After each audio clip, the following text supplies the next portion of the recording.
নমস্কার বন্ধুরা, আজকের এই ভিডিওতে আমি আপনাদের মৌমাছি পালনের পদ্ধতি এবং কৌশল এই ভিডিওর মাধ্যমে দেখাবো। তো বন্ধুরা, সারা পৃথিবীতে অনেক প্রজাতির মৌমাছি আমরা পেয়ে থাকি। তাদের মধ্যে দুটো প্রজাতি আমরা সফলভাবে পালন করতে পারি, যেটা হচ্ছে এফিস মেলিফেরা বা ইউরোপিয়ান বি, আর একটা হচ্ছে আমাদের ভারতবর্ষীয় বি বা ইন্ডিয়ান বি, যেটা হচ্ছে এফিস সেরেনা ইন্ডিকা। এই দুটো প্রজাতি আমরা পালন করতে পারি কারণ এরা খুবই শান্ত প্রকৃতির হয় এবং চট করে অ্যাটাক করে না কাউকে। তো এই দুটো মৌমাছি ছাড়াও আরো অনেক প্রজাতির মৌমাছি আছে, যেটা আমরা জঙ্গলে দেখে থাকি, যে অ্যাফিস ডরসাটা, যেটা খুবই অ্যাগ্রেসিভ আর চট করে মানে কাছে গেলেই আমাদেরকে অ্যাটাক করে দেয়। তারা একটা সিঙ্গেল স্ট্রাকচারেই কিন্তু নিজের এটা করে, কিন্তু সেটা আমরা কিন্তু পালন করতে পারবো না সেই মৌমাছিটাকে। আরো একটা আছে ছোট মৌমাছি, যেটা হচ্ছে অ্যাফিস ফ্লোরিয়া। সেটাও কিন্তু মধু সংগ্রহ করতে সক্ষম, কিন্তু খুবই কম মধু সংগ্রহ করে, তাই জন্য সেটাকেও আমরা চাষ করি না। কিন্তু প্রধানত এই অ্যাফিস মেলিফেরা আর অ্যাফিস সেরেনা ইন্ডিকা, যেটা আমাদের ভারতবর্ষীয় মৌমাছি, সেই দুটোকেই চাষ করি কারণ এরা ন্যূনতম ভালোই ফল আমাদের দেয়, মধু থেকে হোক আর মোম থেকে হোক। তো এখন যেই বক্সে আমার মৌমাছিটা আছে, সেটা হচ্ছে আমাদের ভারতবর্ষীয় মৌমাছি, যেটার নাম হচ্ছে অ্যাফিস সেরেনা ইন্ডিকা। তো বন্ধুরা, এবার আসছি যে মৌমাছি পালন করতে গেলে আপনাদের কিরকম স্ট্রাকচার লাগবে। তো দেখতে পাচ্ছেন এইরকম একটা স্ট্রাকচার আপনাদের করতে হবে, যেখানে কিনা এই যে নিচে আছে, এই যে নিচে এটা দেখছেন, এটা হচ্ছে পিঁপড়ের কুয়া। এই পিঁপড়ের কুয়াতে আপনাদের জল সবসময় ভর্তি করে রাখতে হবে, কারণ এই পিঁপড়ের কুয়াতে এই দেখুন এখানে যে পাতা পড়ে আছে, এই পাতা দিয়ে কিন্তু পিঁপড়ে এরকম উঠে যাবে। উঠে কি করবে, ভেতরে যে মৌমাছির যে মধু আছে বা ছোট ছোট যে লার্ভা আছে, সেগুলো কিন্তু ধ্বংস করে দেবে। তাই জন্য আমাদের কি করতে হবে, এইখানে যে পাতা আছে, এই পাতাগুলোকে এক এক করে সরিয়ে দিতে হবে, ঠিক আছে? আর সবসময় খেয়াল রাখবেন যেন জল ভর্তি থাকে। জল না ভর্তি থাকলে কিন্তু আপনার সারা যত মৌমাছি আপনার বাক্সে সব পালিয়ে যাবে। তারপরে এটা হচ্ছে স্ট্যান্ড, যেটার উপরে এই বাক্সটা আমরা বসিয়ে রেখেছি। এটা হচ্ছে বটম বোর্ড, যেটা হচ্ছে কাঠের তৈরি। এইটার উপরে কিন্তু এই বক্সটা বসে আছে। এই যে যেখান থেকে দেখতে পাচ্ছেন যে মৌমাছি ঢুকছে আর বেরোচ্ছে, এই যে এই জায়গাটা, এইটাকে আমরা গেট বলি। এই দেখুন মৌমাছি আসছে, এইখান দিয়ে ঢুকছে আর বেরোচ্ছে, আপনারা দেখতে পাচ্ছেন, এটা হচ্ছে গেট। এই যে এই যে চেম্বারটা আছে, এইটা হচ্ছে ব্রুড চেম্বার আমরা বলি, কারণ এটাই হচ্ছে মৌমাছি নিজের ঘর করে থাকে। আর তার উপরে যেটা আছে, এটা হচ্ছে সুপার চেম্বার, যেখানে ফুলের সিজনে মৌমাছি মধু সংগ্রহ করে থাকে। তার ভেতরে একটা ইনার কভার আছে কাঠের তৈরি, আর এটাকে আমরা বলি টপ কভার। তো চলুন এবার আমরা বক্সটা খুলে আপনাদেরকে দেখাচ্ছি যে কিভাবে মৌমাছি তার ঘর করে এবং কোন সময় আমরা এর কাছ থেকে মধু সংগ্রহ করতে পারি। তো বন্ধুরা, এখানে আমরা বক্সের উপরের কভারটা খুলে ফেলেছি, কিন্তু মৌমাছির সাথে আমরা এরকম সরাসরি কিন্তু সাক্ষাৎ করতে পারবো না। তার জন্য কিছু ইকুইপমেন্ট আমাদের লাগবে, যেরকম প্রথমে হচ্ছে এইটা বিভিল। এটা হচ্ছে একটা নেটের তৈরি একটা জিনিস, যেটা মৌমাছিকে আমাদের মুখে অ্যাটাক করার থেকে প্রতিরোধ করবে। এটা হচ্ছে প্রথম ইকুইপমেন্ট। দ্বিতীয় যে ইকুইপমেন্টটা আছে, এটা হচ্ছে স্মোকার। এইটার ভেতরে আমরা কোনো কাগজের টুকরো আগুন জ্বালিয়ে ভেতরে দিয়ে এরকম ভাবে প্রেস করলে এর সামনের দিক দিয়ে ধোঁয়া আসবে, যেটা কি করবে, মৌমাছিদেরকে দূরিয়ে সরিয়ে রাখবে। তারপরে আসছে এই যে ছুরি। এই ছুরি দিয়ে যেসব নতুন ভেতরে কোম তৈরি হচ্ছে, নতুন যে হাইপ তৈরি করছে, সেইগুলোকে আমরা ঠিক মতো সাজাতে পারি। বা মধু যখন সংগ্রহ করব, এই ছুরির দ্বারা কিন্তু আমরা এক একটা চাক কেটে আমরা মধু সংগ্রহ করতে পারি। তারপরে আসছে গ্লাভস। এটা আমরা হাতে পরে মৌমাছির এক একটা ফ্রেম তুলবো। আর এটা হচ্ছে ব্রাশ, যদি ভেতরে কোনো ময়লা থাকে তো সেগুলোকে পরিষ্কার করার জন্য এটা আমাদের লাগবে। তারপরে আসছে এই কাপড়, ঠিক আছে? এই মৌমাছির বাক্সে 8টা করে ফ্রেম থাকে, নিচে 8টা ফ্রেম, উপরে 8টা ফ্রেম। যখন আমরা একটা ফ্রেমকে বের করব, তখন বাদ বাকি যে 7টা ফ্রেম আছে, সেটাই আমরা কাপড় চাপিয়ে রাখবো। সেইটাই যদি কাপড় না চাপিয়ে রাখি, বাকি ফ্রেম থেকে মৌমাছি এসে আমাদের কিন্তু কামড়াতে পারে। তো যখনই করব তখন আটটা ফ্রেমের একটা ফ্রেমকে বের করব আর 7টা ফ্রেমের উপরে কাপড় চাপিয়ে রাখবো। এটা হচ্ছে বড় বিভিল। এটা দেখুন পুরো উপরের বডিটাকে কভার করে, এরকম পুরো সেট পাওয়া যায়। আপনার পুরো বডির উপরের অংশটাকেও কভার করবে, নিচের অংশটাকেও কভার করবে। কিন্তু যেহেতু আমি এখন ফুল জামা প্যান্ট পরে আছি, তার জন্য আমি শুধু মুখটাই কভার করে রাখবো।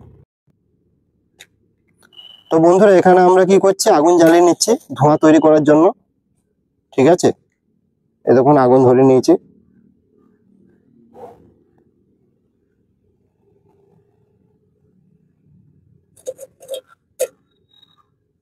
এই ধোঁয়া হয়ে গেল।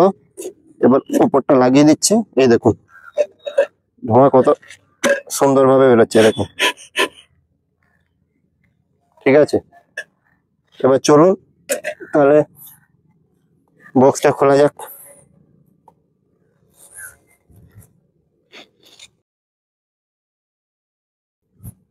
এই যে বক্স, এটাকে আমরা বলি টপ কভার। এই দেখুন উপরে সব মৌমাছি ঘুরছে, একটু কাছে এসে দেখান।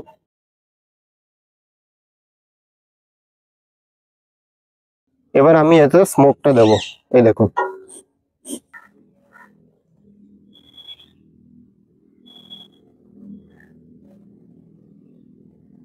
এই যে দেখুন বন্ধুরা, এটা হচ্ছে টপ কভার।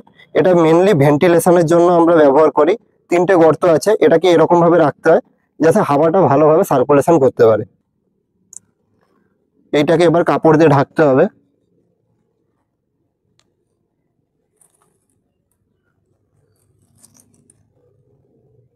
এই দেখুন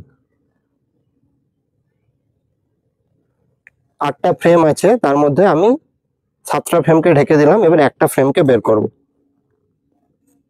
এটা হচ্ছে সুপার চেম্বারের ফ্রেম। দেখা যাক আমাদের মৌমাছি কোনো মধু জমিয়েছে কিনা। তো বন্ধুরা, এই দেখুন সুপার চেম্বারে যেখানে মৌমাছিরা মধু জমায়, সেই ফ্রেমটা আমি আস্তে করে তুলে বের করছি। প্রথম ফ্রেমটায় কিছু নেই।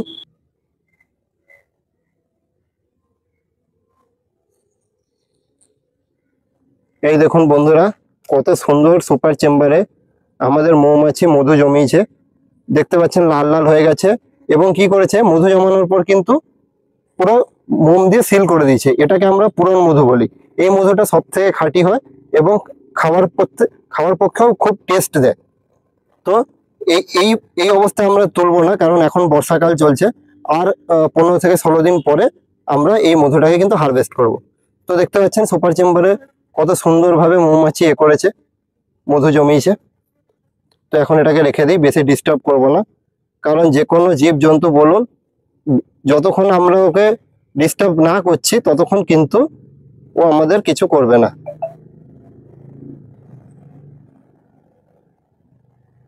তো রেখে দিলাম। সুপার চেম্বার থেকে আমরা মধু সংগ্রহ করব। নিচের চেম্বারে 8টা ফ্রেম যে আছে ওটা থেকে আমরা মধু সংগ্রহ করব না, কারণ যখনই আমরা এই ওদের ঘর থেকে মধু সংগ্রহ করব তখন কিন্তু একটা চান্স থাকে ওরা অন্য জায়গায় উড়ে চলে যাওয়া। তো এই 8টা ফ্রেমে আমরা হাত দেবো না। যখনই মধু আমরা হারভেস্ট করব তখন কিন্তু আমাদের এই সুপার চেম্বার থেকে করতে হবে। তো এই কথাটা মাথায় রাখবেন। এবার আমরা ব্রুড চেম্বারটা দেখাতে চলেছি, যেখানে মৌমাছি ঘর করে থাকে। এই দেখুন এটা হচ্ছে ব্রুড চেম্বার। এবার সেম ভাবে আমাদেরকে প্রথম 8টা ফ্রেমকে কভার করতে হবে। এবার এমন ভাবে আপনারা বের করবেন যেন অন্য মৌমাছি না চেপে যায় বা ঘষে যায়। ঘষে বা চেপে গেলেই কিন্তু যত রকমের সমস্যা। একটা মৌমাছি যদি ঘষা খেয়ে যায় তাহলে কিন্তু খুব বিপদ। ধীরে ধীরে আস্তে আস্তে বের করতে হবে। এই দেখুন এটা হচ্ছে ব্রুড চেম্বার।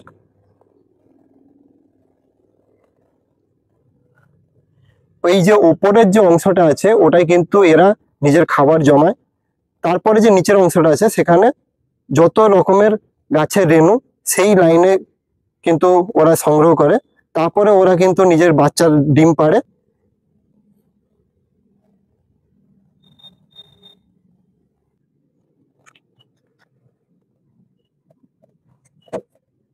তো বন্ধুরা, এই যে টপ কভার দেখছেন এটা এর উপরে থাকবে।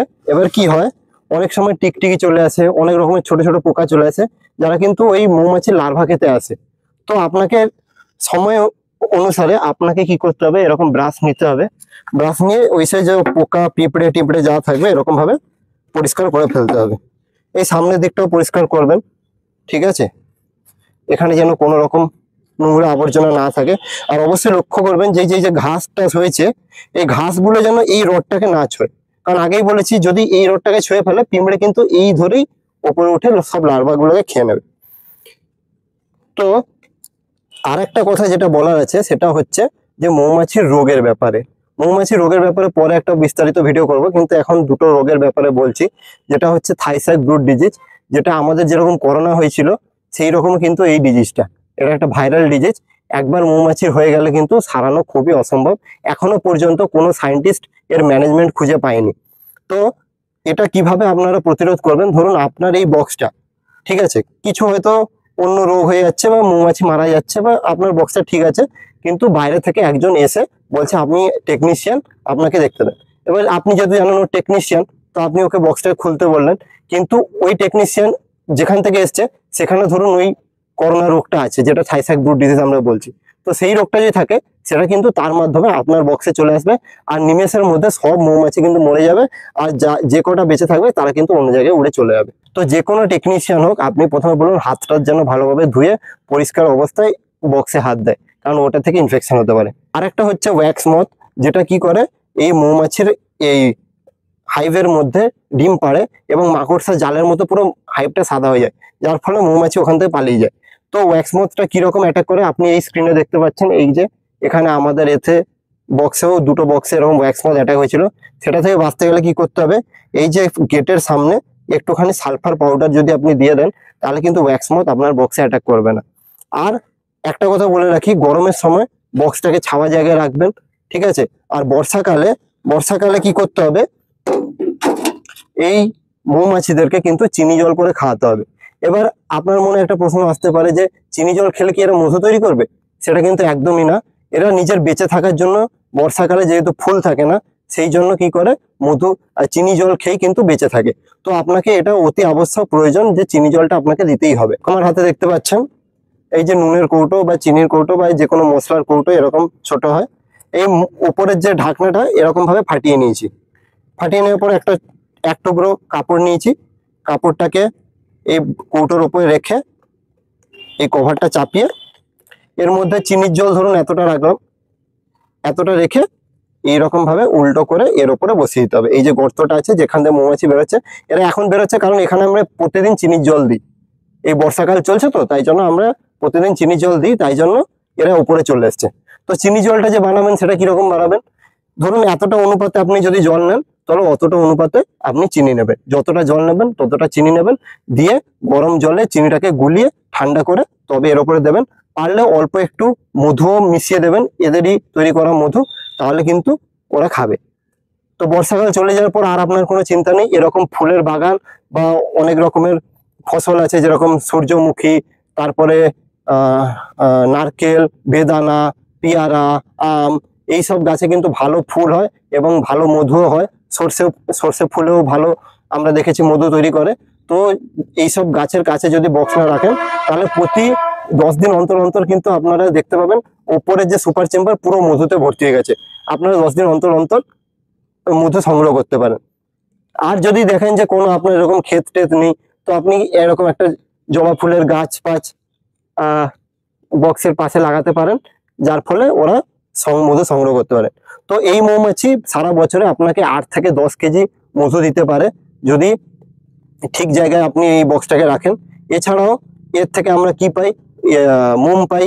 এবং এই যে মৌমাছি, এরা কিন্তু আমাদের একটা গুরুত্বপূর্ণ ভূমিকা নেভায়, যেটা হচ্ছে পলিনেশনের জন্য বা ফুলের রেণু আদান প্রদান করতে সাহায্য করে, যার ফলে কিন্তু ফসল খুব ভালো হয়। তো যারা এই মৌমাছিটা যে কোনো ফসলের কাছে রাখবেন, তো দেখবেন মধুও আপনারা পাবেন এবং আপনারা কিন্তু ফসলে ভালো লাভ করতে পারবেন। তাছাড়াও আরেকটা জিনিস আছে, যে এই মৌমাছিটাকে বসন্তকালে আমরা কিন্তু ডবল করতে পারি। ধরুন এই যে 4টে ফ্রেম আছে, 8টা ফ্রেম আছে, 4টে ফ্রেম একটা রানী সমেত একটা বক্সে থাকবে, আরেকটা বক্সে 4টে ফ্রেম যেটা রানীর চেম্বার চলে এসছে সেটা আরেকটা বক্সে রেখে দূরে রাখলে দুটো বক্স আপনার হয়ে গেল। তো একটা বক্স আপনার কিন্তু বিক্রি করলে একটা বক্স খালি বক্স 3,500 টাকা করে পড়ে, এবং যদি মৌমাছি সমেত থাকে 8টা ফ্রেম তাহলে 5,000 টাকা করে পড়ে। তো বছরে কিন্তু আপনি ভালোই ইনকাম করতে পারেন। তো এই ছিল আজকের ভিডিও। আশা করি যদি আপনার ভালো লেগে থাকে একটা লাইক এবং শেয়ার করে দেবেন। নমস্কার।